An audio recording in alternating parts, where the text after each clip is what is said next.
അമേരിക്കയുടെ ഒരു നയം എന്ന് പറയുന്നത് ഉപരോധം ഏർപ്പെടുത്തുക എന്നുള്ളത് തന്നെയാണ്. എന്ത് സംഭവിച്ചാലും അപ്പോൾ ഉപരോധം ഏർപ്പെടുത്തുക. ഇപ്പൊ നമുക്കറിയാം ചൈനയ്ക്കൊക്കെ എത്രമാത്രം ശതമാനമാണ് ഉപരോധം ഏർപ്പെടുത്തിയിരുന്നത് എന്നുള്ളത്. അമേരിക്കയെ പോലുള്ള ഒരു രാജ്യം ഈ ഒരു ഇസ്രായേലിന്റെ ചതിക്കുഴിയിൽ വീണുപോയി എന്ന് പറയുമ്പോൾ നമുക്ക് മനസ്സിലാക്കാൻ പറ്റുന്നത് അത്ര വിധിയായ ഒരു ഭരണാധികാരിയായി മാറിയിരിക്കുന്നു അമേരിക്ക ഭരിക്കുന്നത് എന്നത് തന്നെയാണ്. ഇസ്രായേൽ ലെബനനിലേക്ക് ഒരു ആക്രമണം നടത്തിയിട്ടുണ്ട്. ഏകദേശം 24 മണിക്കൂറിനിടെ 51 പേരാണ് അവിടെ കൊല്ലപ്പെട്ടിരിക്കുന്നത്.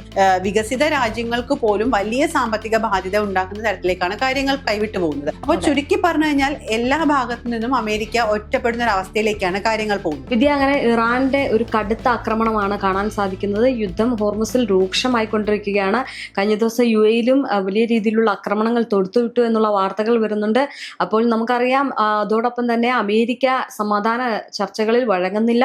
മാത്രമല്ല ഈ ഇറാന്റെ ഒരു പക്ഷം എന്ന് പറയുന്നത് ഇതുപോലെ തന്നെ അവർ പറയുന്ന കാര്യം എന്ന് പറയുന്നത് ഞങ്ങൾ നിങ്ങൾക്ക് മുമ്പിൽ വഴങ്ങില്ല എന്ന് പറഞ്ഞ് വലിയ രീതിയിൽ തന്നെ ഒരു സംഘർഷഭരിതമായിട്ടുള്ള ഒരു കാലഘട്ടമാണ് ഇപ്പോൾ ഒരു നിലവിലുള്ളത്. അപ്പം അതിരൂക്ഷമായിട്ട് യുദ്ധം തുടരുകയാണ്. എന്താണ് ഈ ഒരു പോക്ക്, അല്ലെങ്കിൽ എന്താ ഹോർമുസിന്റെ അവസ്ഥ? പൂർണ്ണമായിട്ട് അടച്ചിടുമെന്നൊക്കെ ഇറാൻ പറയുന്നുണ്ട്.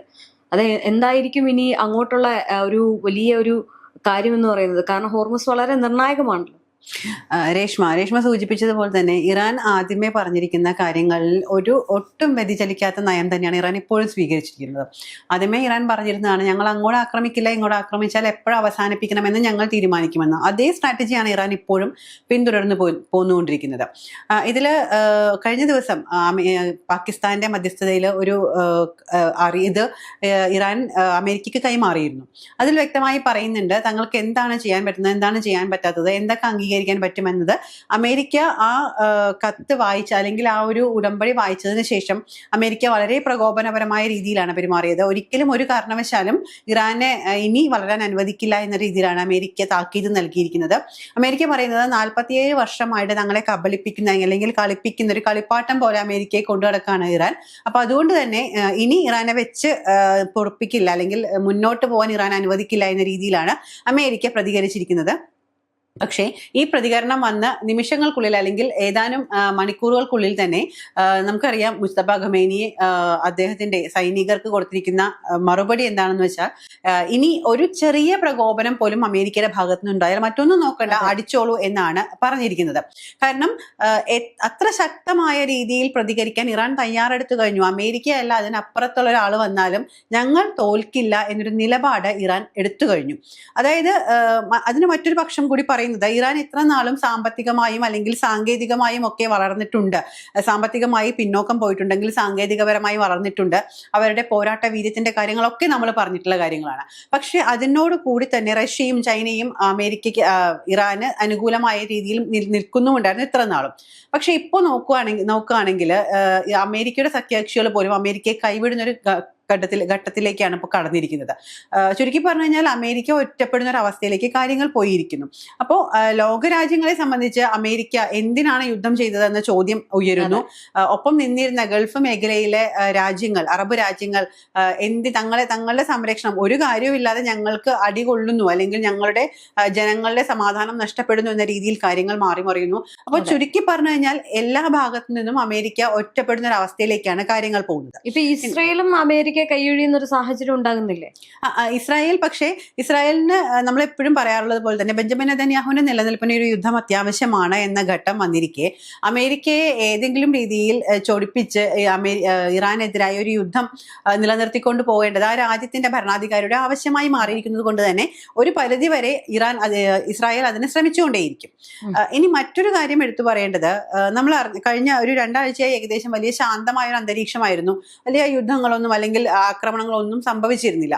അപ്പോൾ അതിന്റെ ഭാഗമായി തന്നെ ക്രൂഡ് ഓയിലിന്റെ വില വളരെ 96-95 ആ ലെവലിലേക്കൊക്കെ താഴ്ന്നിട്ടുണ്ടായിരുന്നു, 100ലേക്ക് താഴെ വന്നിട്ടുണ്ടായിരുന്നു. പക്ഷേ വീണ്ടും യുദ്ധസമാനമായ അന്തരീക്ഷം സംജാതമാകുന്നതോടുകൂടി ബാരലിന് 105ലേക്കൊക്കെ എണ്ണവില കടന്നിട്ടുണ്ട്. അപ്പോൾ ഇത് നമ്മൾ പറയുമ്പോൾ 5 രൂപയാണ് കൂടിയിരിക്കുന്നത്, അല്ലെങ്കിൽ വളരെ ചെറിയൊരു കണക്കാണ് വരുന്നതെങ്കിൽ പോലും ഇത് ആഗോളതലത്തിൽ പരിശോധിക്കുമ്പോൾ വലിയ സാമ്പത്തിക മാന്ദ്യം, അതായത് വികസിത രാജ്യങ്ങൾക്ക് പോലും വലിയ സാമ്പത്തിക ബാധ്യത സാധ്യത ഉണ്ടാക്കുന്ന തരത്തിലേക്കാണ് കാര്യങ്ങൾ കൈവിട്ടു പോകുന്നത്.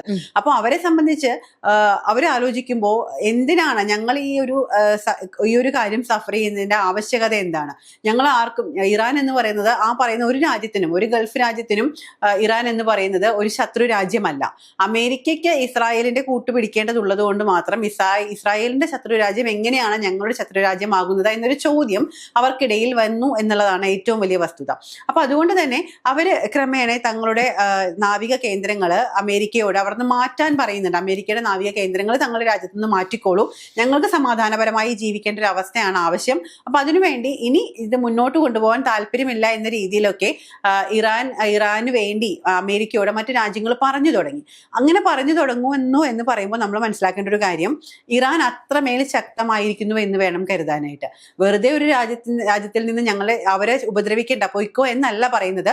അവരെ ഉപദ്രവിച്ചാൽ തിരിച്ചടി വളരെ വലുതായിരിക്കും, ഞങ്ങളുടെ സമാധാനം നഷ്ടപ്പെടുന്നു, അതുകൊണ്ട് നിങ്ങൾ തിരിച്ചു പോകൂ എന്നാണ് ഈ ഗൾഫ് രാജ്യങ്ങൾ അമേരിക്കയോട് പറയുന്നത്. അപ്പം വിദ്യ പറഞ്ഞതുപോലെ തന്നെ മുജ്തബ ഖമേനിയുടെ നിർണായക നീക്കം നടക്കുകയാണ്. നമുക്കറിയാം, അമേരിക്കയൊക്കെ പറഞ്ഞിട്ടുണ്ട് ഈ മുജ്തബ ഖമേനി മരിച്ചുപോയി, അദ്ദേഹത്തിന് പൊള്ളലേറ്റു, പരിക്കേറ്റു, അദ്ദേഹം ഇവിടെ ഇല്ല എന്നുള്ള കാര്യങ്ങളൊക്കെ അമേരിക്ക പറയുമ്പോഴും അന്താരാഷ്ട്ര മാധ്യമങ്ങൾ റിപ്പോർട്ട് ചെയ്യുന്ന അനുസരിച്ച് ഒരു കാര്യം അതിൽ നിന്ന് മനസ്സിലാവുന്നത്, അദ്ദേഹം ഈ ഒരു യുദ്ധങ്ങളിലും അല്ലെങ്കിൽ ആക്രമണങ്ങളിലും എല്ലാം നിയന്ത്രണം ഇപ്പോൾ അദ്ദേഹത്തിന്റെ കയ്യിലാണ്. അദ്ദേഹത്തിന്റെ നീക്കുപോക്കുകൾ വഴിയാണ് ഈ ഒരു ആക്രമണം തൊടുത്തുവിടുന്നത്.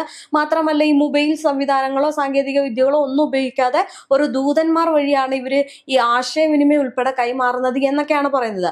ഇതിനിടയിൽ ഇറാഖിലേക്ക് നോക്കുകയാണെങ്കിൽ അവിടെ ഈ ഇസ്രയേലിന്റെ സൈന്യം അല്ലെങ്കിൽ ഇസ്രയേൽ അവിടെ ഒരു സുരക്ഷാ താവളം ഒരുക്കുന്നുണ്ട്. ഇറാനും ഇറാഖും തമ്മിലുള്ള ഒരു ബന്ധം എന്ന് പറയുന്ന ഒരു വളരെ സൗഹൃദപരമായിട്ടുള്ള ചരിത്രമുണ്ട്. മാത്രമല്ല, ഈ അടുത്ത് ഇസ്രയേല് അവിടെ ഒരു ഈ സുരക്ഷാ താവളം ഒരുക്കുന്നതിന്റെ ഭാഗമായിട്ട് അത് എന്താണെന്ന് അറിയാൻ വേണ്ടിയിട്ട് ഇറാനിലെ ഒരു സൈനികർ ഹെലികോപ്റ്റർ പറത്തിയപ്പോൾ അവിടെ അതിനെ നശിപ്പിച്ച ഒരു സൈനികർ അതിനകത്ത് കൊല്ലപ്പെട്ട വാർത്തകളൊക്കെ വരുന്നുണ്ട്. അപ്പം നമുക്കറിയാം, നേരത്തെ തൊട്ടേ ഈ അമേരിക്കയിലേക്കോ അല്ലെങ്കിൽ ഈ യുദ്ധം തുടങ്ങിയ സമയം തൊട്ടോ ഇസ്രായേലിലേക്കോ നേരിട്ടൊരു ആക്രമണത്തിന് ഇറാൻ മുതിർന്നിട്ടില്ല. ഫുള്ള് ഈ മറ്റുള്ള രാജ്യങ്ങളിലേക്ക് അല്ലെങ്കിൽ അവരുടെ എയർബേസുകളിലേക്കൊക്കെ ആയിരുന്നു. അപ്പം ഇറാഖിലേക്ക് ഇസ്രായേലിന്റെ ഒരു സുരക്ഷാ താവളം വരികയാണെങ്കിൽ ഒരു പക്ഷേ ഈ ഇറാന്റെ ഭാഗത്തുനിന്ന് ഒരു ആക്രമണം കാണാൻ സാധ്യത കൂടുതലല്ലേ? അത് ഇപ്പം ഇതുമായി ബന്ധപ്പെട്ട ഏറ്റവും പുതിയ അപ്ഡേഷൻ എന്ന് പറയുന്നത്, ഇസ്രായേല് ലെബനനിലേക്ക് ഒരു ആക്രമണം നടത്തിയിട്ടുണ്ട്. ഏകദേശം 24 മണിക്കൂറിനിടെ 51 പേരാണ് അവിടെ കൊല്ലപ്പെട്ടിരിക്കുന്നത്. അതിൽ 2 ആരോഗ്യ പ്രവർത്തകർ മരിച്ചിട്ടുണ്ടെന്ന് പറയുന്നു, മറ്റ് ജനങ്ങൾ മരിച്ചിട്ടുണ്ട് എന്ന് പറയുന്നു. അപ്പോൾ ഇസ്രായേലിനെ സംബന്ധിച്ച് നമ്മൾ ആദ്യമേ സൂചിപ്പിച്ചതുപോലെ തന്നെ ഒരു യുദ്ധം എപ്പോഴും അനിവാര്യമാണ്. ഒന്നുകിൽ ഇവിടെ അല്ലെങ്കിൽ അവിടെ എന്നല്ല. ഹമാസിനെ ഒന്ന് ശാന്തമായപ്പോൾ അടുത്തൊരു സ്ഥലത്തേക്ക് ഇറാനിലേക്ക് വന്നു, ഇപ്പോൾ ലെബനനിലെ അടിക്കുന്നുണ്ട്. അപ്പോൾ ഇസ്രായേലിനെ സംബന്ധിച്ച് ഒരു യുദ്ധം അനിവാര്യമാണ്, നിലനിൽപ്പിന്റെ പ്രശ്നമാണ് ബെഞ്ചമിൻ നെതന്യാഹുവിന്. അപ്പോൾ അവിടെ ജീവന്റെ വിലയേക്കാളും ബെഞ്ചമിൻ നെതന്യാഹു എപ്പോഴും പ്രാധാന്യം കൊടുക്കുന്നത് അദ്ദേഹത്തിന്റെ രാഷ്ട്രീയ നിലനിൽപ്പിന് വേണ്ടി മാത്രമാണ്. പക്ഷേ അമേരിക്കയെ പോലുള്ള ഒരു രാജ്യം ഈ ഒരു ഇസ്രായേലിന്റെ ചതിക്കുഴിയിൽ വീണുപോയി എന്ന് പറയുമ്പോൾ നമുക്ക് മനസ്സിലാക്കാൻ പറ്റുന്നത്, അത്ര വിഡ്ഢിയായ ഒരു ഭരണാധികാരിയായി മാറിയിരിക്കുന്നു അമേരിക്ക ഭരിക്കുന്നത് എന്നത് തന്നെയാണ്. പക്ഷേ തിരിച്ചൊന്ന് ചിന്തിക്കുമ്പോൾ ട്രംപിനെ സംബന്ധിച്ചിടത്തോളവും ഇതുപോലെ തന്നെ നേരത്തെ മുസ്തഫ ഖമേനി തീപ്പൊള്ളലേറ്റ് മരിച്ചു എന്നൊരു വാർത്ത വൈറ്റ് ഹൗസ് പുറത്തുവിട്ടിരുന്നു എന്ന് പറയുമ്പോൾ നമുക്കറിയാം, വൈറ്റ് ഹൗസ് പുറത്തുവിടുന്നതോ അല്ലെങ്കിൽ ട്രംപ് പറയുന്ന കാര്യങ്ങളിൽ എത്രമാത്രം വാസ്തവമുണ്ട്. നമ്മൾ പോലും ഒരു ന്യൂസ്, ട്രംപിന്റെ ഭാഗത്തുനിന്ന് ഒരു വാർത്ത വന്നു കഴിഞ്ഞാൽ ആ ന്യൂസിന്റെ ആധികാരികത പരിശോധിച്ചതിന് ശേഷം മാത്രമാണ് നമ്മൾ പോലും ആ ന്യൂസ് കൊടുക്കാറുള്ളൂ. അതായത് ട്രംപിന്റെ ഭാഗത്തുനിന്ന് വരുന്ന വാർത്തകൾക്ക് എത്രമാത്രം വാസ്തവമുണ്ട്, ജനങ്ങളോട് പറയാൻ പറ്റുന്നതാണോ എന്ന് നമ്മൾ ഇരുത്തി ചിന്തിക്കേണ്ടിയിരിക്കുന്നു എന്നാണ് ഇതിൽ നിന്ന് മനസ്സിലാക്കേണ്ടത്. അപ്പോൾ ട്രംപ് എത്ര നല്ല ഇത് പറഞ്ഞാലും അല്ലെങ്കിൽ എന്തൊക്കെ ട്രംപ് കാണിച്ചാലും അതിലൊക്കെ ഒരു വിരോധാഭാസം എപ്പോഴും നിലനിൽക്കുന്നുണ്ട്. ട്രംപിനെ സംബന്ധിച്ച് എല്ലാം കൈവിട്ടു പോയ അവസ്ഥയിലാണ്. നേരത്തെ നമ്മൾ സൂചിപ്പിച്ചിട്ടുണ്ടായിരുന്നു, സഖ്യകക്ഷികള്, ഗൾഫ് രാജ്യങ്ങള്, ഒപ്പം നിന്ന് നാറ്റോ സഖ്യങ്ങൾ എല്ലാവരും കൈവിടാണ് അമേരിക്കയുടെ ഉള്ളിൽ നിന്ന് തന്നെ വലിയ വലിയ പ്രക്ഷോഭങ്ങൾ ഉണ്ടാകുന്നു, പ്രതിഷേധങ്ങൾ ഉണ്ടാകുന്നു. അപ്പോൾ അമേരിക്ക ഇനി അടുത്തൊരു തെരഞ്ഞെടുപ്പിനെ ഫേസ് ചെയ്യാൻ പോവുകയാണ് ട്രംപ്. അപ്പോൾ ഇനി ഒരിക്കലും ഭരണത്തിലേക്ക് തിരിച്ചു വരാത്ത വിധം ട്രംപ് അധപ്പതിച്ചു പോയിട്ടുണ്ട് എന്നതാണ് വാസ്തവം.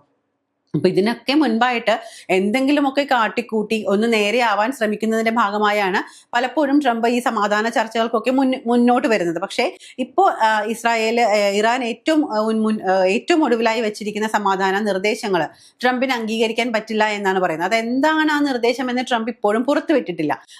അതെന്തുകൊണ്ടാണെന്ന് നമുക്ക് മനസ്സിലാക്കാൻ സാധിക്കുന്നില്ല. ഒരുപക്ഷെ അത് പുറത്തു വന്നു കഴിഞ്ഞാൽ മറ്റു ലോകരാജ്യങ്ങൾ അമേരിക്കയെ തീർത്തും ഒറ്റപ്പെടുത്തും.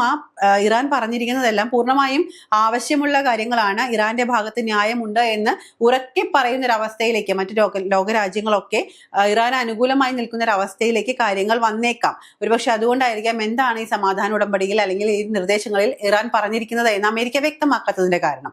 അതുപോലെ തന്നെ അമേരിക്കയുടെ മറ്റൊരു പ്രത്യേകത, ഇറാന് അനുകൂലമായ സാറ്റലൈറ്റ് ചിത്രങ്ങൾ എടുത്തുകൊടുത്ത ചൈനീസ് കമ്പനികൾക്കൊക്കെ അമേരിക്ക ഉപരോധം ഏർപ്പെടുത്തിയിട്ടുണ്ട്. അപ്പൊ അതുപോലെ അമേരിക്കയുടെ ഒരു നയം എന്ന് പറയുന്നത് ഉപരോധം ഏർപ്പെടുത്തുക എന്നുള്ളത് തന്നെയാണ്. എന്ത് സംഭവിച്ചാലും അപ്പോൾ ഉപരോധം ഏർപ്പെടുത്തുക. ഇപ്പൊ നമുക്കറിയാം ചൈനയ്ക്കൊക്കെ എത്രമാത്രം ശതമാനമാണ് ഉപരോധം ഏർപ്പെടുത്തിയിരുന്നത് എന്നുള്ളത്. അപ്പോൾ അതുപോലെ തന്നെ ഇനിയും ഇപ്പോൾ ട്രംപ് അവസാനമായി പറഞ്ഞു വെച്ചിരിക്കുന്ന അതാണ്, ഏതെങ്കിലും രീതിയിൽ ഇറാനെ അനുകൂലിക്കുന്ന അല്ലെങ്കിൽ ഇറാൻ ഏതെങ്കിലും ഒരു സഹായം ചെയ്യുന്ന രാജ്യം ഉണ്ട് എന്ന് അറിഞ്ഞു കഴിഞ്ഞാൽ ആ രാജ്യത്തിന് ഉപരോധം ഏർപ്പെടുത്തുമെന്നാണ്. അതായത് എല്ലാവരിൽ നിന്നും ഇറാനെ ഏതെങ്കിലും തരത്തിൽ ഒറ്റപ്പെടുത്താനുള്ള ഒരു ശ്രമമാണ് അമേരിക്ക നടത്തിക്കൊണ്ടിരിക്കുന്നത്.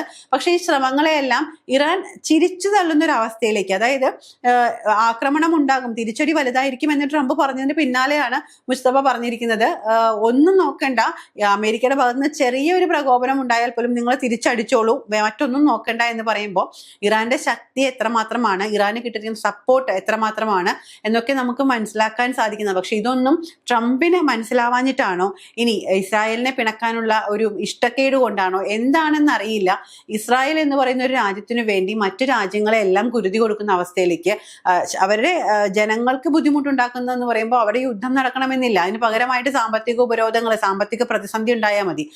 മൊത്തത്തിൽ വലിയ പ്രതിസന്ധിയിലേക്ക് പോയിക്കൊണ്ടിരിക്കുകയാണ്. അപ്പൊ നമുക്കറിയാം, നേരത്തെ രേഷ്മ പറഞ്ഞതുപോലെ 126 കടന്ന ബാരലിന് എണ്ണവില കടന്നതിന് ശേഷം യുദ്ധം സമാധാനാന്തരീക്ഷം സംജാതമായതിനു ശേഷം 96 വരുന്നു, 95 വരുന്നു, വീണ്ടും യുദ്ധത്തിലേക്ക് പോകുന്നു എന്ന് പറയുമ്പോൾ അതുപോലെ തന്നെ ആ വില കുതിച്ചു ഉയരാൻ തുടങ്ങുകയാണ്, 105 എത്തി നിൽക്കുന്നത്. ഹോർമൂസ് പൂർണ്ണമായിട്ട് അടയ്ക്കുക എന്നുള്ള കാര്യം കൂടി പറയുന്നുണ്ട്. അതെ. അപ്പോൾ ഇറാൻ അത്തരത്തിലൊരു നടപടി സ്വീകരിച്ചാൽ ഇതൊന്നും ആയിരിക്കില്ല സംഭവിക്കാൻ പോകുന്നത്. ശരിക്കും പറഞ്ഞു കഴിഞ്ഞാൽ ഒരു ആറ്റം ബോംബിനേക്കാൾ ശക്തിയുണ്ടെന്ന് തന്നെ എനിക്ക് പലപ്പോഴും തോന്നിയിട്ടുണ്ട് ഈ ഹോർമൂസ് കടലിടുക്കിന്. കാരണം ജനജീവിതത്തെ ആറ്റം ഒരു അണുബോംബാണ്, അല്ലെങ്കിൽ ആ ഒരു ബോംബാണെങ്കിൽ ആ ഇടുന്ന ഒരു പ്രദേശത്തായിരിക്കും അതിന്റെ പ്രത്യാഘാതമെങ്കിൽ ഈ ഹോർമൂസ് എന്ന് പറയുന്നത് ലോകം മുഴുവൻ അതിന്റെ പ്രത്യാഘാതം അലയടിക്കും എന്നുള്ളതാണ്. ഹോർമൂസിലെ തിരമാലകൾ ലോകത്തെ മുഴുവൻ വിഴുങ്ങുന്ന തരത്തിലേക്ക് കാര്യങ്ങൾ മാറിമറിയും. സാമ്പത്തികമായി ഒരു രാജ്യത്തിനും നിലനിൽപ്പില്ലാത്ത അവസ്ഥയിലേക്ക് പോകും. അവിടുത്തെ കോസ്റ്റ് ഓഫ് ലിവിങ് കൂടും. എങ്ങനെ ജീവിക്കുമെന്നറിയാതെ ജനങ്ങൾ ഇപ്പോൾ സാമ്പത്തികമായി മുൻപിൽ നിൽക്കുന്ന രാജ്യങ്ങൾക്ക് പറ്റുന്നില്ല എന്ന് പറയുമ്പോൾ സാമ്പത്തികമായി പിന്നോക്കം നിൽക്കുന്ന രാജ്യങ്ങൾ ഇതിനെ എങ്ങനെ മറികടക്കും എന്നുള്ള അവസ്ഥയിലേക്കൊക്കെ കാര്യങ്ങൾ മാറിമറിഞ്ഞിരിക്കുകയാണ്. എന്തായാലും ഇറാനെ സംബന്ധിച്ചിടത്തോളം എന്ത് സംഭവിച്ചാലും അവരായിട്ട് ഇറങ്ങി പുറപ്പെട്ടതല്ല ഇതൊന്നും. അതുകൊണ്ട് തന്നെ എന്ത് സംഭവിച്ചാലും ഇനി ഒരു പിന്മാറ്റമില്ല. മുന്നോട്ട് വെച്ച കാലം പിന്നോട്ടെടുക്കാൻ എന്തായാലും ഇറാൻ തയ്യാറല്ല.